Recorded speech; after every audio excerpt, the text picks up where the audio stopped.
We just landed in Geneva, Switzerland after a short flight from Manchester. The moment we stepped out, everything felt smooth and quick, especially picking up our rental car. We were ready to explore.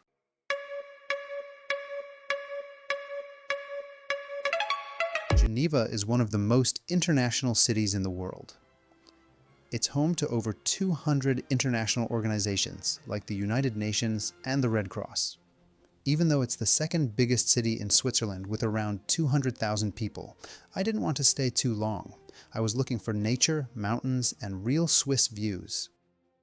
We stopped by a local farmer's market in Geneva. Fresh vegetables, colorful flowers, different types of olives. Everything looked so clean and beautifully organized. You can really feel how much the Swiss love quality. We left Geneva and hit the road. I was so excited, even danced a little in the car. The journey had just begun. One thing you notice right away, the roads here are perfect, clean, wide, and smooth. Switzerland is known for being one of the safest and most organized countries in Europe.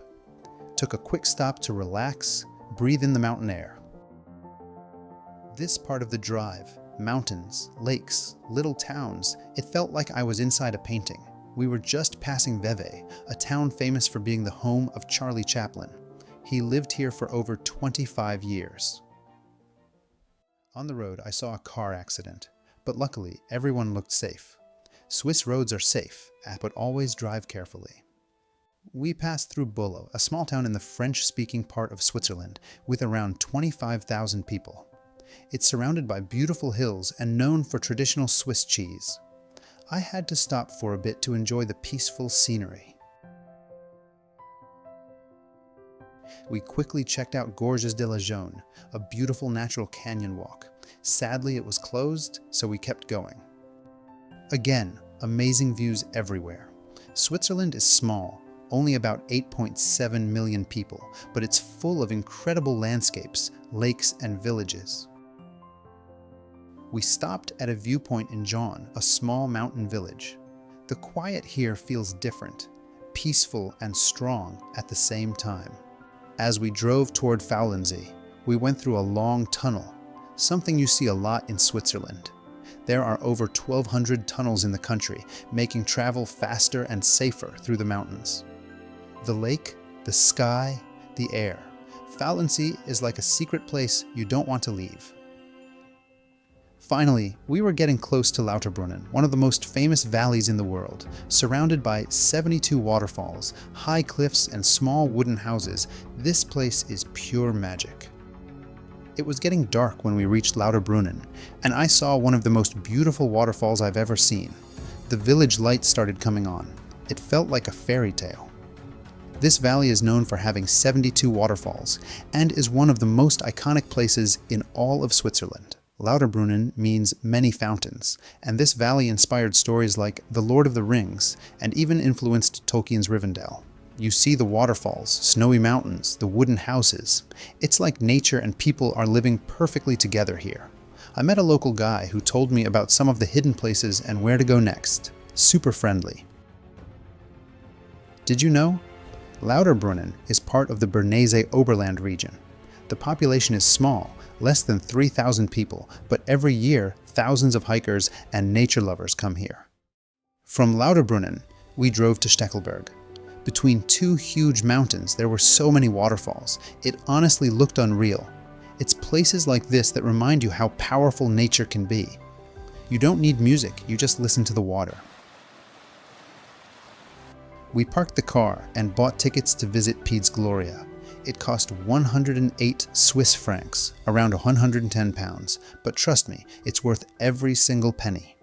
The journey goes in stages. First, we took the Schilthornbahn cable car up, stopped at Mürren, and waited for the next one. Even from the cable car window, the view of the snowy Alps was incredible.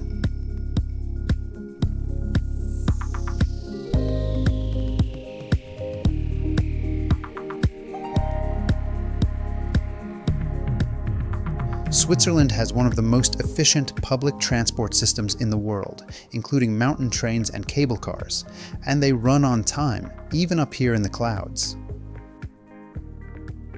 Our next stop was Birg.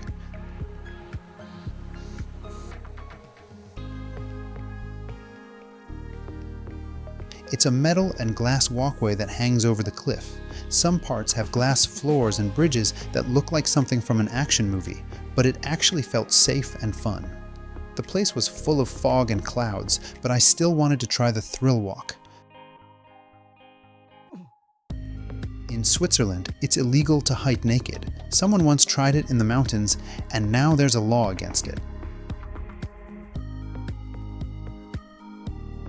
Finally, we reached the top, Piz Gloria. It was freezing cold and snowing, but the view, wow. The restaurant at Piz Gloria spins slowly 360 degrees, so you can eat lunch while the whole mountain view changes around you. This is the same place where the James Bond movie On Her Majesty's Secret Service was filmed in 1969.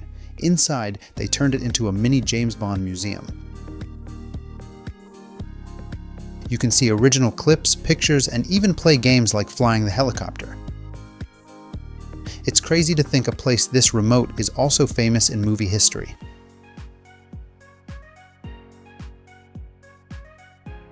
On the way back down, we stopped in Mürren, a peaceful mountain village with no cars at all. Everything here feels quiet and slow, just how life should be sometimes. The view of the snowy peaks was just perfect. Mürren sits at 1,638 meters high. It's only reachable by cable car or mountain train and has fewer than 500 residents. After Mürren, we drove to another hidden waterfall, Oltschibach Fall. The road kept surprising me. Every turn was a postcard. Oltschibach Fall Waterfall. This waterfall was peaceful and kind of hidden. No big crowds. It felt like nature was just performing for us, quietly. Fun law. In Switzerland, it's illegal to wash your car on Sunday in many places, because it's considered a quiet day. That's how much they care about peace and community balance.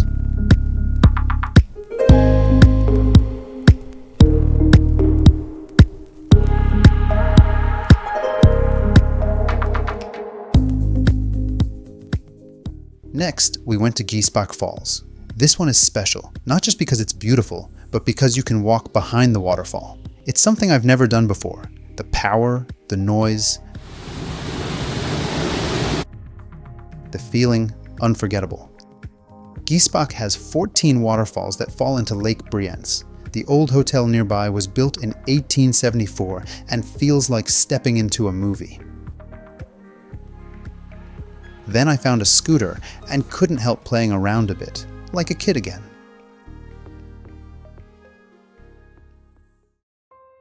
This place is called Blausee, or Blue Lake. The water here is so clear and blue, it almost doesn't feel real. We parked outside and walked through the forest. Inside, it's calm, clean, and peaceful. There's a legend that a young woman cried into the lake and turned it blue. Romantic and sad at the same time. Fact, Blausee is only 0.64 hectares big, tiny, but famous across the country. It's a protected nature park. From there, we drove to Kandersteg. Our plan was to hike to Oeschinensee, a lake high in the Alps. The hike took 2 hours because the cable car wasn't working. And the weather got worse. Raining, freezing cold, foggy. I could barely film. But we kept going. The lake was beautiful, even in the fog, but honestly, it was too hard to enjoy it in that weather. So I'd say, only go if it's a clear day, and check if the cable car works. Oeschinensee is one of the top-rated lakes in Switzerland. It's at 1,578 meters above sea level and is a UNESCO World Heritage Site. For our final night, we stayed in Rivas. This small village is in the Lavaux wine region, and wow, the grapes, the silence at night, it was the perfect ending. Lavaux is a UNESCO-protected area with vineyards that are over 800 years old, built into the hillside by hand. Rivas has less than 400 people living there. Waking up here was something special. The lake on one side, mountains on the other, and vineyards everywhere. Switzerland is full of this kind of quiet beauty. Before leaving, we visited Montreux, a beautiful city by Lake Geneva. It's known for jazz, art, and Freddie Mercury. I walked by the lake, past the Les Amoureux statue, and even played with a happy little dog. Simple moments, but they stay in your heart. Montreux has hosted the Montreux Jazz Festival since 1967. Freddie Mercury loved this place. There's even a statue of him here by the lake.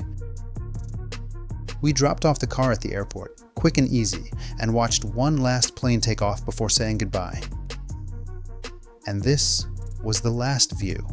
A golden sunset above the clouds, a perfect goodbye from Switzerland. Clean, beautiful, peaceful. This trip reminded me what matters. Nature, quiet moments, and the freedom to just go. If you ever get the chance to visit Switzerland, do it. And don't just stay in the cities. Go out, drive, hike, explore. You'll never forget it.